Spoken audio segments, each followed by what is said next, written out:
मोहल्ले के नए साल की पार्टी में गांव और शहरी बहू का पहनावा। ये ब्राउन वाली जैकेट पहनूं या ब्लैक वाली? ये ब्लैक वाली ज्यादा अच्छी लग रही है, ये पहन लेती हूँ। और फिर इस पर ये गोल्डन इयररिंग्स भी अच्छे लगेंगे और साथ में ये व्हाइट कलर का मफलर भी। अब जल्दी से रेडी हो जाती हूँ। बेड पर ढेर सारे तरह तरह के फैशनेबल कपड़े पड़े होते हैं, जिसमें से माया कुछ कपड़े चुनकर ड्रेसिंग टेबल के सामने खड़े होकर बार बार अपने ऊपर लगा रही होती है। और आखिर में कुछ को सिलेक्ट करके माया अब जल्दी से रेडी होती है और ड्रेसिंग टेबल पर रखे मेकअप प्रोडक्ट से अपना काफी लाइट और सटल मेकअप करती है। और आखिर में परफ्यूम लगाकर अपना ऑफिस और लैपटॉप बैग लिए अब माया बाहर डाइनिंग टेबल पर आ जाती है। वैसे बहू, तुमने ये कौन सा परफ्यूम लगाया है? काफी अच्छी खुशबू है इसकी। माँ जी मैं कल ही लेकर आई थी, न्यू ब्रांड निकला है, लाइट फ्रेग्रेंस पर लॉन्ग लास्टिंग है। भाभी आप गलत ही कॉर्पोरेट की लाइन में चली गई। मेरे ख्याल से तो आपको किसी बड़े से ब्रांड के साथ मॉडलिंग करनी चाहिए थी। आपका ड्रेसिंग सेंस काफी अच्छा है। मेरी गर्लफ्रेंड है ना नताशा, उसे भी आपकी ड्रेसिंग सेंस की काफी तारीफ वो करती है। अरे होगा भी क्यों नहीं, वाइफ किसकी है? क्यों, सही कहा ना मैंने माया? अच्छा जी, सारी मेहनत मेरी बहू करे और तारीफ तेरी। पूरे मोहल्ले में कोई मेरी बहू सा सुंदर है भला? पहनावे से लेकर हर एक चीज में मेरी बहू सब में बेस्ट है। सुबह सुबह अपने घर वालों से इतने अच्छे अच्छे कॉम्प्लीमेंट सुनकर माया काफी खुश होती है। और नाश्ता करके जैसे ही माया घर से बाहर मोहल्ले से गुजरते हुए जा रही होती है कि तभी मोहल्ले की कुछ औरतें, मुझे तो माया का ड्रेसिंग सेंस काफी अच्छा लगता है। हर दिन इसका एक नया लुक देखने को मिलता है। पिछले हफ्ते माया ने जो ड्रेस पहनी थी, मैं तो बिल्कुल वैसी ड्रेस लेकर आई हूँ। अगले हफ्ते हमारी एनिवर्सरी है ना, उस दिन मैं वही पहनूंगी। मोहल्ले की कुछ औरतें भी माया के पहनावे को लेकर काफी तारीफ करती हैं। जिसके बाद अब माया अपने ऑफिस पहुंचती है और ऑफिस में भी उसे काफी अच्छे कॉम्प्लीमेंट सुनने को मिलते हैं। माया, तुझे देखकर तो लगता ही नहीं है कि तेरी शादी को 6 महीने हुए। बिल्कुल अनमैरिड लगती है तू। मुझे लगा था शादी के बाद तू बाकी औरतों की तरह साड़ी सूट में आएगी, लेकिन तेरा ड्रेसिंग स्टाइल तो बिल्कुल नहीं बदला। मुझे भी पहले ऐसे ही लगता था, लेकिन मेरे ससुराल वाले ओपन माइंडेड हैं। उन्हें मेरे इस तरह के कपड़े पहनने से कोई दिक्कत नहीं है, बल्कि वो तो उल्टा मेरी तारीफ ही करते हैं। ऑफिस का सारा काम खत्म करके माया जब शाम को मोहल्ले से गुजरते हुए घर आ रही होती है, तभी मोहल्ले की कुछ औरतें माया को इस तरह के पहनावे में देखकर, आजकल की बहुओं को तो पहनावे का तरीका ही नहीं पता। देखो कैसे कैसे कपड़े पहनकर निकलती हैं ये। अरे मोहल्ले में हम सबकी बहुएं बेटी हैं, लेकिन मजाल है कि वो इस तरह के कपड़े पहने। वही तो। अरे जब इसे इसके ससुराल वाले कुछ नहीं कहते हैं तो हमारे बोलने का क्या मतलब बनता है? छोड़ो। जहां मोहल्ले में कुछ लोग माया के पहनावे को लेकर उसकी तारीफ करते हैं, तो वहीं कुछ लोग अपनी पुरानी सोच के चलते माया को ताने मारने से बाज नहीं आते। उन दोनों औरतों की बातें सुनकर माया उन्हें बिना कुछ जवाब दिए आगे जाने लगती है और मन ही मन, इन लोगों को जवाब देना बेवकूफी से कम नहीं। कुछ बोलूंगी तो बात बढ़ेगी, और जब मुझे कोई प्रॉब्लम नहीं है अपने कपड़ों से, तो इनकी बातों को सुनकर क्यों मैं इन्हें जवाब देने में अपना टाइम वेस्ट करूं। इतना कहकर माया अब सीधा अपने घर में आ जाती है। और ऐसे ही कुछ दिन गुजर जाते हैं। माया के पड़ोस में ही सरिता देवी का परिवार रहता था, जो सोच से मॉडर्न तो थे, लेकिन बहू बेटियों के पहनावे में अंतर भी करना जानते थे। आज सरिता के बेटे उमंग की शादी होती है। इतने सालों से शहर में रहने के बावजूद भी सरिता अपने बेटे के लिए गांव से काजल नाम की लड़की पसंद करके लाती हैं। और गृह प्रवेश के दौरान, भाभी पूरे रास्ते आपने गाड़ी में एक बार भी घूंघट ऊपर नहीं किया। अब तो आप घर आ गई हैं, अब तो घूंघट ऊपर कर लीजिए। ये शहर है, गांव नहीं। यहाँ पर घूंघट करना कंपलसरी नहीं है। अरे जब बहू को घूंघट करने में कोई दिक्कत नहीं हो रही है तो तू उसे क्यों बोल रही है? अच्छी बात है, आज के समय में भी लड़कियां अपनी पुरानी संस्कृतियों को भूली नहीं है। इसीलिए तो मैं अपने बेटे के लिए शहर की ना लाकर गाँव की लड़की लेकर आई हूँ। ये तुमने बिल्कुल सही किया सरिता बहन, वरना शहर की लड़कियों को तो कपड़े पहनने का ही तरीका नहीं है। अब जरा सरला की बहू माया को ही देख लो, कैसे छोटे छोटे कपड़े पहनकर मटक मटक के निकलती है मोहल्ले में। अरे हम किसी की बहू बेटियों को क्या कहें, उनके घर का मामला है, वो खुद जाने। किसी की बहू बेटियों को क्या कहें, उनके घर का मामला है, वो खुद जाने। गांव से शहर आकर भी सरिता की बहू काजल शादी के बाद ज्यादातर साड़ी में ही रहती और अपने ससुर के सामने घूंघट, और अगर ससुर न हो तो सिर पर पल्लू ले लेती। ऐसे कुछ दिन गुजर जाते हैं जहां काजल सिर पर पल्लू रखकर छत पर खड़े होकर कपड़े सुखा रही होती है, तो वहीं माया अपने शहरी पहनावे में छत पर खड़े होकर धूप सेक रही होती है। तभी दोनों ही बहुओं की नजर जैसे ही एक दूसरे पर पड़ती है। ओ हाय, मेरा नाम माया है और तुम्हारा? जी मेरा नाम काजल है। आपसे मिलकर अच्छा लगा। तुम्हारी शादी को तो अभी ठीक से महीना भर भी नहीं हुआ और तुम घर के काम भी करने लग गई। और तुम्हारी जॉब, शादी करने के बाद जॉब छोड़ दी क्या तुमने? मैंने तो शादी से पहले कभी नौकरी नहीं करी। वो क्या है ना, मैं गांव से हूँ और गांव में लड़कियों को 12वीं तक ही पढ़ा दिया जाए तो बड़ी बात है। तो तुम ही हो जो शादी करके गांव से शहर आई हो। मैं कुछ दिनों के लिए अपने मायके गई थी ना, तो मुझे पता नहीं चला, वो तो माँ जी ने बताया मुझे। वैसे तुम इसी तरह के कपड़े पहनती हो क्या? मेरा मतलब जीन्स टॉप वगैरह। तुम समझ रही हो ना मैं किन कपड़ों की बात कर रही हूँ? हाँ, लेकिन मैं इस तरह के कपड़े नहीं पहनती हूँ, मुझे बहुत अजीब लगता है। मैं तो अपनी साड़ी सूट में ही खुश हूँ। वो तो देखने से ही पता चल रहा है, इसे तो ड्रेसिंग सेंस का डी भी नहीं पता। इतनी हैवी साड़ी, ऊपर से शॉल और सर पर पल्लू। ओ माय गॉड, मैं तो कभी ऐसे कपड़े नहीं पहन सकती। अच्छा, तो उस दिन वो आंटी इसी के बारे में बात कर रही थी, कितने छोटे छोटे कपड़े पहने इसने। शहरी और गांव वाली बहू को एक दूसरे का पहनावा कुछ खास पसंद नहीं आता और अब एक दूसरे से काफी देर तक बात करने के बाद दोनों नीचे आ जाते हैं और ऐसे ही कुछ समय गुजरता है। काजल को अभी मोहल्ले में आए हुए टाइम ज्यादा नहीं हुआ था, जिसे देखते हुए मोहल्ले के कुछ लोग काजल को किटी पार्टी में इनवाइट करते हैं। हॉल में बैठे हुए उन लोगों ने माँ को कभी भी किटी पार्टी में नहीं बुलाया, पर वो आपको बुला रहे हैं। मेरे ख्याल से आपको जाना चाहिए। कब तक सिर्फ मोहल्ले की आंटी से पहचान बनाओगी? अरे, अपने उम्र के लोगों से भी मिलो। मुझे नहीं पता इसमें क्या होता है, क्या करना होता है, वहाँ कैसे कैसे लोग होंगे। भाभी, आप तो ऐसे डर रही हो जैसे यूपीएससी का एग्जाम देने के लिए जा रही हो। अरे कुछ नहीं होगा, आपकी उम्र की औरतें होंगी वहाँ पर। बस आपको बातें करनी है और कुछ गेम्स खेलने हैं। जिंदगी के शुरुआती साल गांव में ही गुजारे हैं मैंने भी, लेकिन जब मैं शहर आई तो मैं भी यहाँ के लोगों में ढलने लगी। अब माँ पापा तो ज्यादा नहीं बदले, पर हम तो बदल ही सकते हैं ना। आपको जाना चाहिए। ज्योति के कहने पर काजल किटी पार्टी में जाने के लिए तैयार हो जाती है और अब अगले दिन पार्टी में जाने के लिए साड़ी की बजाय काजल इस बार सूट पहनती है और हाथों में भरकर चूड़ी, गले में नेकलेस डालकर अच्छे से तैयार हो जाती है। जिसके बाद जैसे ही वो काजल किटी पार्टी में पहुंचती है तो देखती है कि वहां मौजूद हर एक औरत ने अलग अलग तरह की वेस्टर्न ड्रेस पहन रखी है। मुझे तो लगता था कि उस माया का पहनावा ही इस मोहल्ले में सबसे अजीब है, लेकिन जरा इन लोगों को तो देखो, कैसे कैसे कपड़े पहने इन्होंने। लगता है तुम्हें ठीक से इन्फॉर्मेशन नहीं मिली। यहाँ किटी पार्टी हो रही है, कोई माता रानी का जगराता नहीं जो तुम यहाँ सूट पहनकर आ गई हो। आंचल की बात सुनकर पार्टी में मौजूद सभी औरतें काजल पर हंसने लगती हैं कि तभी वहां माया आती है जिसने एक सुंदर सा वन पीस पहना होता है। माया का ये लुक सभी को काफी पसंद आता है। तुमने तो आते ही किटी पार्टी में जान डाल दी। तुम्हें अच्छे से पता है कि कहाँ कौन से कपड़े पहनने चाहिए। तुम्हारा पहनावा तो हमेशा से ही बेस्ट होता है, और नहीं तो क्या, वरना कुछ लोगों को तो कपड़े पहनने का सेंस ही नहीं है। माया ने इनडायरेक्ट काजल को ताना दिया होता है, जिसे काजल समझ तो जाती है लेकिन वो कुछ नहीं कहती।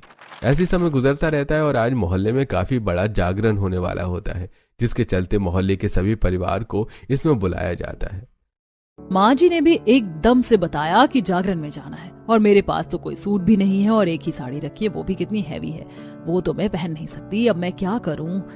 अरे हाँ, याद आया, मेरे पास वो टॉप है ना, उसे पहन लेती हूँ।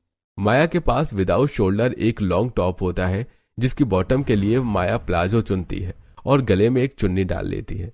तो वहीं दूसरी तरफ काजल जागरण के लिए एक सुंदर सी लाल कलर की साड़ी पहनती है और अच्छे से तैयार होती है, जिसे देखकर सरिता, बोलो भला कोई सुंदर है मेरी बहू जितना पूरे मोहल्ले में? चलो बहू, जल्दी से सर पर पल्लू ले लो, पल्लू के बिना तो तू अधूरी सी लगती है। जी माँ जी, बस वही ले रही थी। साड़ी पहने पल्लू ओढ़े काजल जैसे मोहल्ले में जागरण पंडाल में आती है तो वहां बैठी औरतें उसे देखती हैं। काजल, तुम तो बहुत सुंदर लग रही हो। ऐसा लग रहा है कि अभी अभी तुम्हारी नई नई शादी हुई है। कितनी प्यारी लग रही हो तुम। कलावती, ममता, कई सारी बूढ़ी औरतें काजल की तारीफ कर रही होती हैं कि तभी जागरण में जब माया अपने उस फैशनेबल कपड़ों के साथ आती है तो सभी बूढ़ी औरतों का मुंह बन जाता है। हाँ हाँ, देखो इस सरला की बहू को तो कपड़े पहनने का ढंग ही नहीं। फैशन शो में आई है या माता रानी के दरबार में? माया बहू, ये तुमने कैसे कपड़े पहने हैं? अगर कुछ ट्रेडिशनल नहीं था तो मुझसे कह देती। क्या फायदा बहू के कान में खुसर पुसर करने का? तुमने ही अपनी बहू को काफी छूट दे रखी है। छोड़िए ना माँ जी, किसी का होता है कि उन्हें पता ही नहीं होता कि किस जगह उन्हें कैसे कपड़े पहनने चाहिए। चलिए अब हम सब जागरण शुरू करते हैं। इस बार काजल माया को ताना मारने से पीछे नहीं हटती। तो वहीं आज अपनी सास से भी अपने कपड़ों को लेकर बातें सुन माया को बिल्कुल अच्छा नहीं लगता और ऐसे कुछ दिन गुजर जाते हैं। रोज के अपने मॉडर्न पहनावे में ही माया जब ऑफिस के लिए जा रही होती है कि तभी मोहल्ले के कुछ लड़कियां, भाभी, हम आपको काफी टाइम से देख रहे हैं। आप वो बड़ी वाली कंपनी में काम करती हैं ना। हमारी अभी अभी स्टडी कंप्लीट हुई है, हमें भी जॉब करनी है, लेकिन हर जगह एक्सपीरियंस की डिमांड हो रही है। आज के टाइम में हर कंपनी को एक्सपीरियंस वाला पर्सन ही चाहिए, पर मेरी कंपनी में अभी कुछ नए फ्रेशर्स को हायर किया जा रहा है। मैं एक बार जाकर एचआर से बात करती हूँ, अगर वैकेंसी होगी तो मैं तुम्हें बता दूंगी, तुम जाकर इंटरव्यू दे देना और बाकी सब तुम्हारे इंटरव्यू पर ही डिपेंड करता है। पूनम, मैंने कहा था ना कि भाभी हमारी हेल्प जरूर करेंगी। थैंक यू दीदी, आप हमें शाम में बता दीजिएगा। कोमल पूनम माया से बात कर ही रही होती हैं कि तभी अपनी दोनों बेटियों को माया से बात करता देखकर उसकी माँ अमरावती जल्दी से उनके पास आती है और गुस्से से, तुम दोनों यहाँ क्या कर रही हो और इससे क्या बात कर रही थी तुम दोनों? माँ, भाभी से हम जॉब से रिलेटेड बात कर रहे थे। उनकी कंपनी में अभी हायरिंग चालू है ना, तो हम सोच रहे हैं कि हम जाकर इंटरव्यू दे दें। कोई जरूरत नहीं है ऐसी कंपनी में जाने की। पता चला महीनों में ये तुम्हें बिल्कुल भी अपने जैसा बना दे। तुम्हारे बाप से लड़ लड़कर मैंने इतनी मुश्किल से तुम दोनों को पढ़ाया, अब मेरे में और हिम्मत नहीं है उनसे लड़ने की। जाकर कहीं और नौकरी करो और इससे तो दूर ही रहो। माया के पहनावे की वजह से अमरावती उसे काफी कुछ सुना देती है। तो वहीं आंगन में झाड़ू लगा रही काजल जब अमरावती की सारी बातें सुनती है तो उसे भी अच्छा नहीं लगता। किसी के पहनावे को लेकर उसके बारे में इतना सब कुछ बोलना ये ठीक बात थोड़ी ना है। यहाँ के लोग भी ना। माया के पहनावे की वजह से काजल उसे थोड़ा नापसंद करती थी, लेकिन आज अमरावती के मुंह से इस हद तक कही हुई बातें सुनकर काजल को भी माया के लिए बिल्कुल अच्छा नहीं लगता। तो वहीं माया जब इस बारे में अपने पति राजीव से कमरे में बैठकर बात करती है तो, तुम तो मोहल्ले के लोगों की सोच जानती हो ना कैसी है। मैं तो इनकी बातों को सुनता ही नहीं हूँ। अब मोहल्ला है, 4 लोग हैं, 4 लोग तो होंगे ही और 4 लोगों की बातें भी अलग होंगी। तुम ध्यान मत दो। राजीव की बात सुनकर माया को थोड़ी सही लगता है, लेकिन कहीं ना कहीं उसके दिमाग में भी अब मोहल्ले वालों की बातें चलने लगी थी और अब ऐसे ही कुछ दिन गुजर जाते हैं। यार, एनुअल फंक्शन में क्या पहनूं कुछ समझ नहीं आ रहा है। ज्योति, सुबह से फोन में ही लगी हुई हो, कुछ काम कर रही हो क्या? वो कॉलेज में मेरा एनुअल फंक्शन है ना, उसी के लिए एक अच्छी सी ड्रेस देख रही थी। ये देखो, आपको कौन सी ड्रेस अच्छी लग रही है इनमें से? कोई भी अच्छी नहीं लग रही। एक काम क्यों नहीं करती, तुम पटियाला सूट सलवार पहनो, तुम पर बहुत अच्छा भी लगेगा। भाभी, मैं किसी पूजा में नहीं जा रही हूँ, कॉलेज का एनुअल फंक्शन है। आपसे तो मैंने गलत ही पूछ लिया। शादी को इतना टाइम हो गया है, लेकिन अभी तक आपकी सोच वही गाँव वाली है। इतना कहकर ज्योति चली जाती है। तो वहीं ज्योति की ऐसी बातें सुनकर काजल को बिल्कुल भी अच्छा नहीं लगता। ऐसे अब कुछ दिन और गुजरते हैं। काफी देर से उमंग बालकनी में खड़ा होता है, जिसे देखकर जब काजल बालकनी पर आती है तो काजल देखती है कि उमंग अपनी बालकनी पर खड़ी माया को ही देख रहा है। ये देखकर काजल, माया को क्यों देख रहे हैं? कहीं आप उसे पसंद तो नहीं करते ना? मैं उसे पसंद नहीं करता, मैं तो बस उसके कपड़ों को देख रहा था। वो कितने स्टाइलिश कपड़े पहनती है ना। पता है, मैं तो स्टार्टिंग से ही ऐसी वाइफ चाहता था, लेकिन माँ ने तुम्हें मेरे लिए चुना। पर मैं बहुत लकी हूँ जो तुम मेरी जिंदगी में आई। उमंग की ऐसी बातें सुनकर काजल को काफी ज्यादा अजीब लगता है। तो वहीं अगले दिन बर्तन धोते धोते काजल, कुछ भी हो, लेकिन माया अपने कपड़ों में सुंदर तो बहुत लगती है। अब बूढ़े लोगों का क्या है, वो तो अपने जमाने की ही सही समझते हैं, लेकिन रहना तो हमें आज के इस नए जमाने में है ना। अब कपड़े तो मैं माया जैसे पहन नहीं सकती, लेकिन कुछ और तो कर ही सकती हूँ। माया हमेशा हाई हील ही पहना करती थी, जिसे देखकर अब काजल भी मार्केट से अपने लिए हाई हील्स लेकर आती है। उन हील्स को पहनकर लड़खड़ाते हुए काजल जैसे ही मोहल्ले में आती है तो एकदम से लड़खड़ाकर नीचे गिर जाती है, जिसे देखकर मोहल्ले की कुछ औरतें काजल पर हंसने लगती हैं। देखो देखो, हमारे मोहल्ले में कौन आया है, मॉडल काइली जेनर। लेकिन ये कैसी मॉडल है जो आते ही गिर गई। सभी काजल पर हंसी रहे होते हैं कि तभी वहां माया आती है और काजल को उठाने में मदद करती है। तुम्हें ज्यादा लगी तो नहीं ना? तुम तो इस तरह के सैंडल पहनती नहीं हो, फिर आज क्यों? वो बस तुम्हें देखकर मन हुआ कि एक बार मैं भी इन्हें पहनूं। कपड़े तो मैं ऐसे पहन नहीं सकती, लेकिन जूते चप्पल में क्या ही रखा था, मैं तो इसे भी नहीं पहन सकती। मैं इसमें कंफर्टेबल हूँ, इसीलिए मैं पहनती हूँ, ना कि किसी को दिखाने के लिए। अरे वो बात तो ठीक है, लेकिन अब हम क्या करें? मोहल्ले में जहाँ कुछ लोग मुझे पसंद करते हैं तो वहाँ कई लोग मेरा मजाक उड़ाते हैं। तुम्हारे साथ भी कुछ ऐसा ही है। हमारे पहनावे को लेकर हमें काफी बातें सुनने को मिलती ही हैं। काजल की बात काफी हद तक सही थी। तो वहीं उस दिन के बाद से काजल और माया एक दूसरे को ताने देने के बजाय धीरे धीरे माया काजल एक दूसरे की काफी अच्छी दोस्त बन जाती है। ऐसी समय गुजरता है। नए साल को आने में सिर्फ कुछ दिन बाकी रह गए थे, जिसके चलते आज मोहल्ले के कई सारे परिवार पार्क में इकट्ठा होते हैं। हम लोगों ने सोचा कि इस बार नए साल की पार्टी हम सब एक साथ मोहल्ले में मनाएंगे।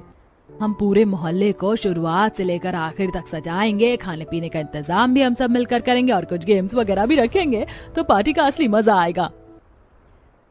गेम्स तो बच्चे खेलते हैं, मैं सोच रही हूँ क्यों ना हम रैंप वॉक रखें जिसमें मोहल्ले की सभी बहुएं पार्टिसिपेट करेंगी और जिसकी भी सबसे अच्छी ड्रेस और वॉक होगी वही इस कंपटीशन को भी जीतेगा और न्यू ईयर का केक भी वही कट करेगा। ये हुआ ना कुछ अमेजिंग। चलो हम सब मिलकर तैयारी करते हैं, मुझे तो रैंप वॉक के लिए एक अच्छी सी ड्रेस भी लेनी है। नया साल आने में अब सिर्फ कुछ दिन रह गए थे, जिसके चलते अब मोहल्ले में चारों तरफ नए साल के सजावट की तैयारी शुरू हो जाती है।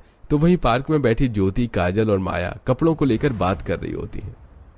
मुझे तो कुछ समझ ही नहीं आ रहा कि मैं रैंप वॉक के लिए क्या पहनूं। अगर मैंने अपनी कोई वेस्टर्न ड्रेस पहनी फिर से मोहल्ले की सभी औरतें ताना देने लगेंगी और मैं नहीं चाहती कि नए साल पर मेरी किसी से बहस हो। मेरे पास तो साड़ी सूट के अलावा कुछ है ही नहीं। मैं ज्यादा पढ़ी लिखी तो नहीं हूँ, लेकिन इतना तो मुझे भी पता है कि इन चीजों में साड़ी सूट अच्छी नहीं लगती। मुझे कमाल का आइडिया है, क्यों ना इस बार अपने कपड़ों को एक दूसरे से स्विच कर लें आप दोनों। माया भाभी काजल भाभी की तरह कपड़े पहनेंगी और काजल भाभी माया भाभी की तरह। मैंने कभी इस तरह के कपड़े नहीं पहने हैं और फिर लोग क्या कहेंगे, और घर वाले। भाभी लोगों का तो काम है कहना, वो कभी शांत नहीं होंगे, लेकिन इससे आप दोनों को एक नया लुक मिलेगा और क्या पता इस न्यू लुक से आप लोगों की बोलती बंद करवा दो। काजल ज्योति बिल्कुल ठीक कह रही है, हमें इस बार इसे ट्राई करना चाहिए। अगले दिन ही ये तीनों पास के मॉल से ही सबसे पहले शॉपिंग करने के लिए जाती हैं। काजल, ये लहंगा कैसा दिख रहा है?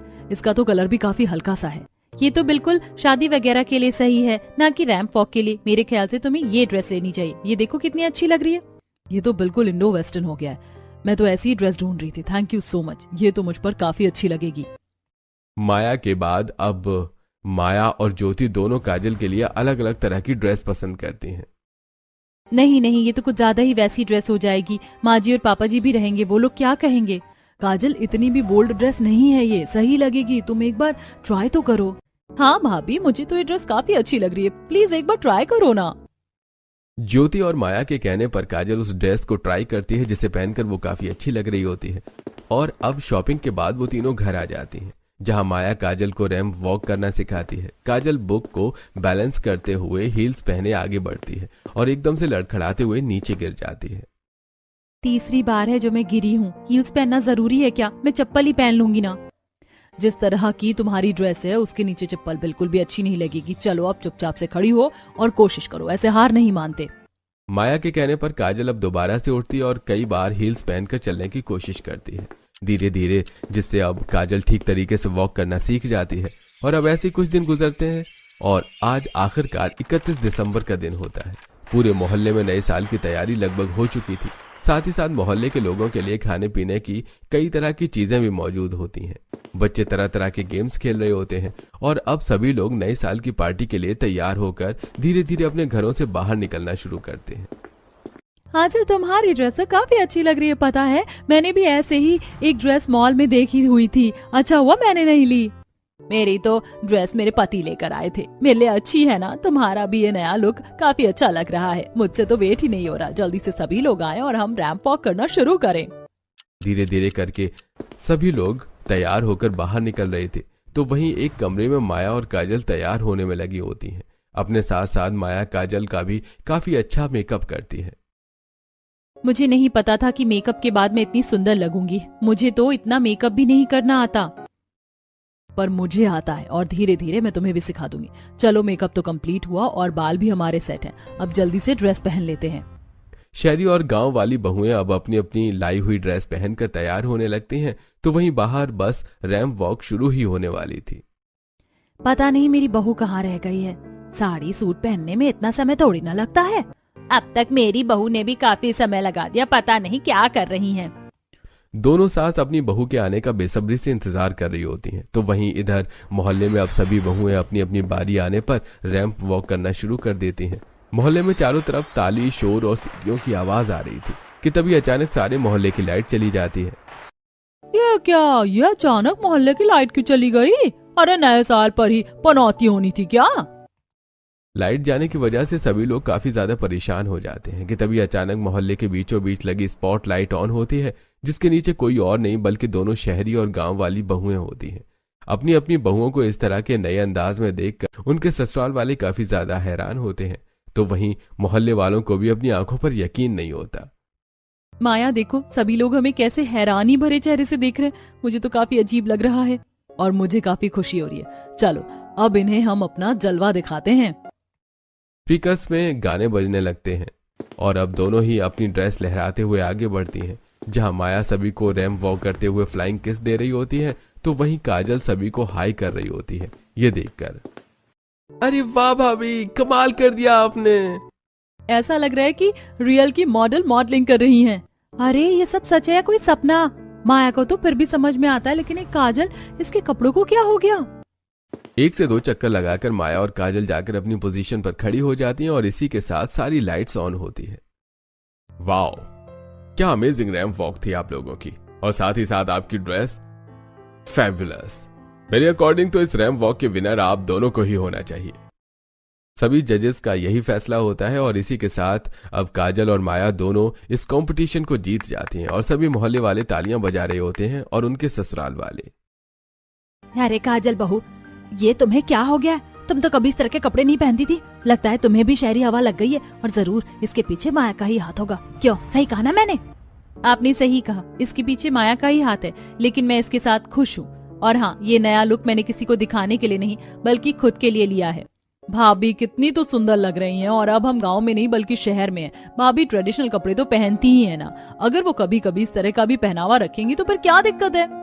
काजल, तुम सच में काफी अच्छी लग रही हो। मैंने तो कभी एक्सपेक्ट नहीं किया था कि तुम इन कपड़ों में इतनी सुंदर लग सकती हो।